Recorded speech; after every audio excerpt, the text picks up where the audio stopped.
नमस्कार शेतकरी मित्रांनो, शेतात सोयाबीन लावले। काही दिवसांपूर्वी पाने हिरवीगार होती, पण आज पिवळ्या रंगाने झाकली गेली आहेत। तर यामागे पिवळा मोझॅक व्हायरस असू शकतो। या रोगाचा जास्त प्रादुर्भाव झाल्यामुळे काही शेतकऱ्यांना संपूर्ण पिकच उपटून टाकावं लागते।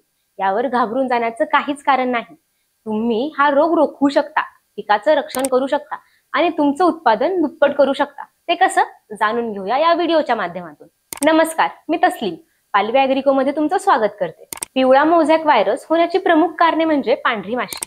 पांढरी माशी एका झाडावरून दुसऱ्या झाडावर व्हायरस पसरवते आणि पाहता पाहता संपूर्ण शेतात रोगाचा प्रादुर्भाव होतो।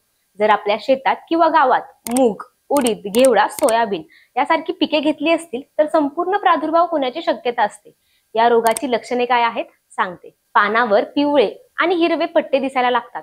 पाने अर्धी पिवळी आणि हिरवी दिसतात। पानाची वाढ खुंटते आणि प्रादुर्भाव जास्त असल्यास संपूर्ण झाड पिवळे पडते। अशा परिस्थितीत उत्पादनावर मोठा परिणाम होऊ शकतो। या रोगाचा प्रादुर्भाव थांबवण्यासाठी काही महत्त्वाच्या उपाययोजना कराव्यात। नंबर 1, शेतात किंवा शेजारच्या शेतात रोग दिसल्यास ती झाडे त्वरित उपटून नष्ट करावीत। नंबर 2, पांढरी माशी नियंत्रणासाठी एकरी 15 ते 20 पिवळे चिकट सापळे लावावेत। नंबर 3, रसशोषक किडींचे योग्य व्यवस्थापन करावे। नंबर 4, मका आणि तूर यांची आंतरपीक पद्धत अवलंबावी आणि उन्हाळ्यात सोयाबीन, मूग, उडीद यांची लागवड टाळावी। पिवळा मोझॅक व्हायरसवर कोणती कीटकनाशक प्रभावी ठरू शकतात? यामध्ये पालवे ॲग्रिकोचा क्लोपाल बूस्ट जो पिकांवर कीड नियंत्रण करण्यात इतर कीटकनाशकांपेक्षा जास्त प्रभावी आहे।